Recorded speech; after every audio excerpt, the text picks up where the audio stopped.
Found a way to do your dealings, you're a special case. Everybody loves your image, but it's not the same. Cause when you see yourself, you see you have a different face. A mask you wear when it's easier to hide the shame. A cross you bear when it's easier to share the weight. And there are people who are really looking out for you. I'm looking out for you. Ooh, ooh. When the sun goes down, who's gonna see you crying? When the sun goes down, who's gonna see you smile? No one. When the sun goes down, who's gonna see you crying? When the sun goes down, who's gonna see you cry? The bones hidden in your clothes eventually expose you. The bad thoughts around your mind will very soon involve you. The bad thoughts outside your life will very soon involve you. And you'll be coming back to me. I'm the one who told you, said who's gonna see you crying? Who's gonna see you smile when you're at home and you're alone, without the mask you wear outside, without the veil over your face, hiding the thoughts you truly hold, and everything you want to do and every other thing you've done. I said, who's gonna see you crying when you need a helping hand? Why do you think you need to be so hard to be a man? Why do you think that you're alone when I've been standing here for days and weeks, involving into years before your time even began? Take a break, take the time, discover who you want to be. Who you are now will influence your destiny.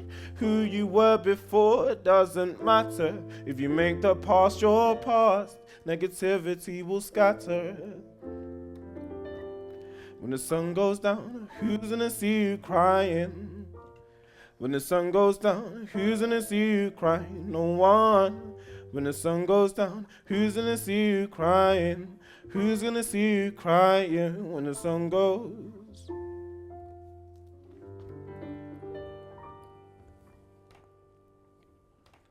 Thank you very much.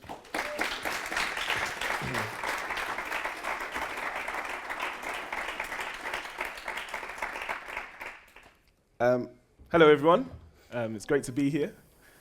My name's Imi, second year law student, going into my final year, and this is Stephen, but he'll introduce himself later.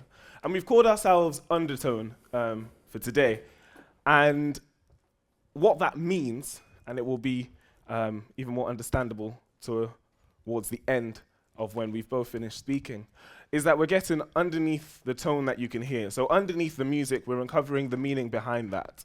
And I'm talking about the meaning of music in terms of the instruments and the music that you hear, and Stephen will be talking about the lyricism. So grunge, hip-hop, soul, indie rock, these are all different genres. And the really interesting thing to me when I'm looking at genres is the subcultures that they create around them. If I mention to you grime music, for example, you will probably have an image of who would be listening to that grime. And if I mentioned a few radio stations, so if I mentioned Smooth Radio, or as I was growing up in my dad's car, it was Saga 105.7 FM, I will never forget that, you would have an image of the person who is listening to that.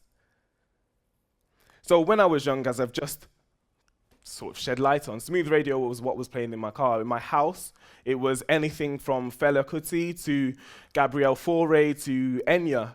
And in my uncle's house, it was purely classical music.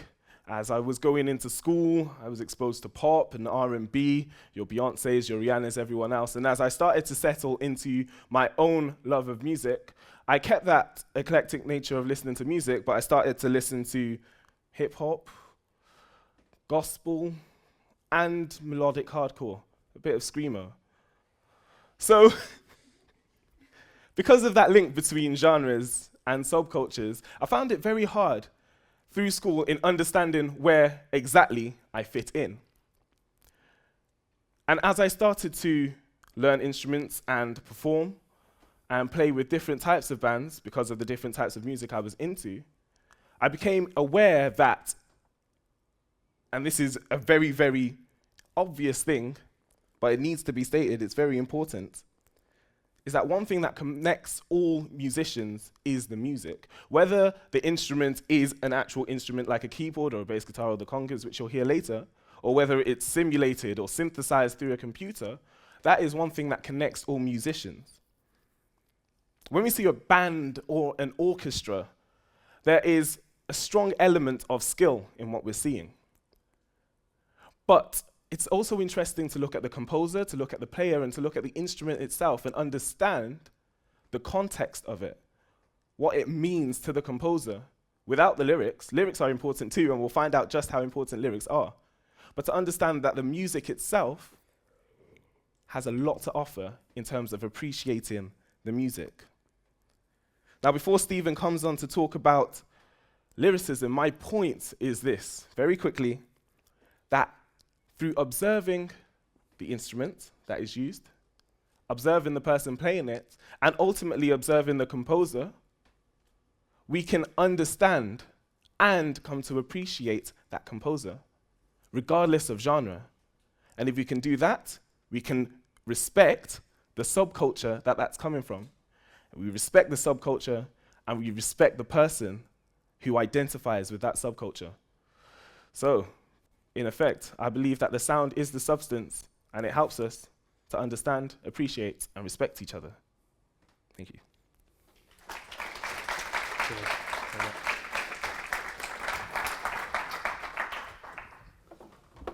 Hello, is this on? It is on. Hey, yeah, so we had a bit of a talk yesterday. We weren't sure whether to play mostly songs or if we'd have a bit of a talk. We figured it's TED, so we'll say some words. I'm Stephen. I'm just going to talk, as Imi said, about lyricism. I'm going to go through my background slightly and just explain what it means to me.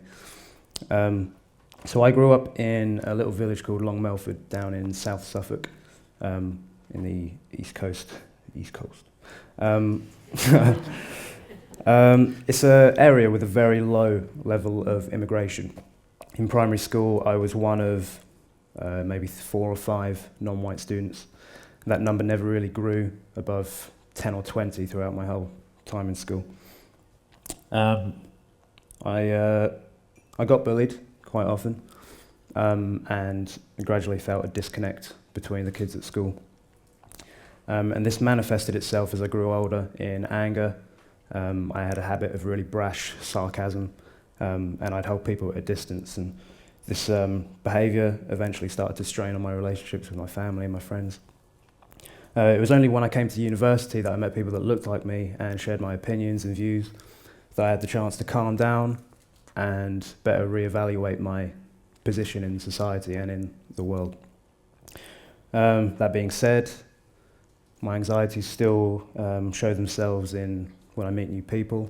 I feel like I'm being judged, I feel like I'm being watched. And I believe this is a problem that a lot of people, especially in our generation at the moment, suffer with because of the rise of technology and disconnection by technology, but that's a different conversation. So what does this have to do with songwriting? I started songwriting when I was about 13 or 14, opting, instead of going for my own experiences and observations, I'd write lyrics that sounded like they belonged in songs due to what I was listening to. But I felt like what I was writing didn't really have any meaning to me, and I'd get bored of what I was doing. And I realised that I was using music as an escape from my problems rather than using it as a vehicle for my problems. So I made a pact with myself a couple of years ago that I would draw from my experiences. Anytime I wrote a song, I'd pick a subject or I'd pick an observation I'd made, and I would draw on that. So I found that really helped my creative output. It gave my songs new value, new meaning, and it gave me confidence in what I was doing, mostly. After doing this, I received feedback from people saying that they felt like I was talking to them on a more personal level, and this reassured me greatly because I realised that I wasn't the only person with my worries and my fears, which people with anxiety tend to feel. So I guess my message is a slightly darker twist on the saying, just be yourself, because it really is the most sound advice. Thank you to TEDx and Keele University for allowing me and Imi to share our stories today. We're going to end with a song called All Along. Thank you.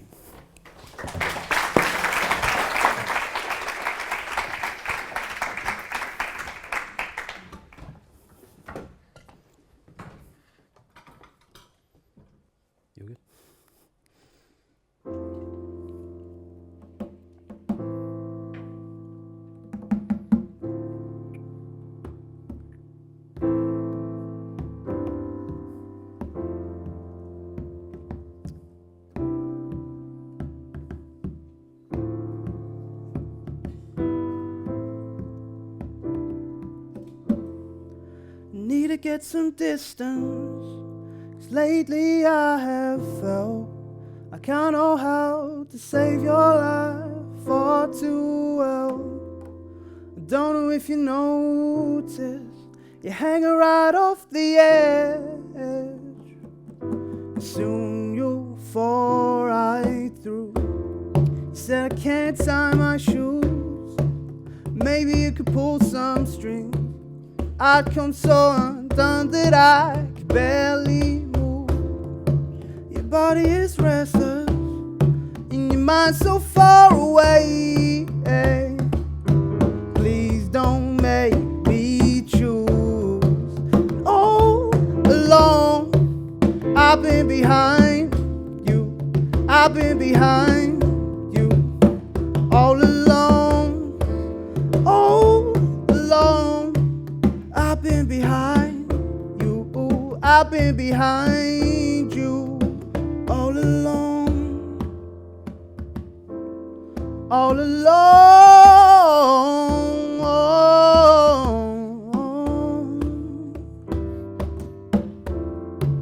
Not thinking so hard, it's harder than I thought. But I just like remembering who you are. You're not quite all there, I wanna know about the rest. Don't even speak, just stop. And all along I've been behind you, I've been behind you. All along, all along I've been behind you, I've been behind you. All along, stop. Please don't waste my time. All along, stop. Please don't waste my time. All along, I've been behind you, I've been behind you. All along, all along I've been behind you, I've been behind you. All along, I've been behind you, I've been behind you. All along, I've been behind you, I've been behind you. All along. Thank you. Cheers.